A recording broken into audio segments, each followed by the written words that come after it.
Hi there. I am here to explain one way that you can have your students at an early level start to self-assess in your classroom. So I teach third grade, and one thing that I do is I use my I can statements all the time.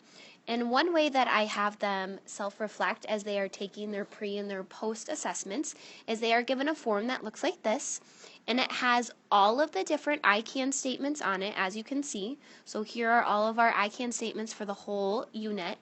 And then after they complete a question on the pre-test and on the post-test, they go back to the sheet and they assess how they are feeling.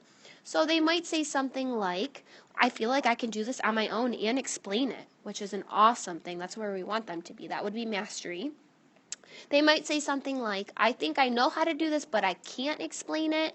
And then maybe they're not feeling confident with this learning target and they need extra help. So as they complete questions, they go through and they check these off and they self-assess as they are going through. Now, one thing that helps with this is that on their assessments, I have the I can statements right next to the question, so right when they go back to this sheet, they know exactly where to check off. In relation to this is a form that I use to track their learning. So I teach third grade, so I do not give grades. So I use this form. It looks very similar to the one you just saw, but instead of having the headers at the top that said, I can do this on my own and explain it, it just has mastery, developing, and beginning. And as I grade their assessments, this is what I use to track their growth with each learning target.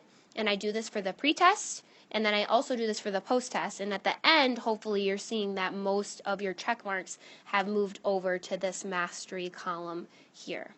I hope you learned a little bit about two different forms that you can use to have students reflect and for you to use to keep track of their learning.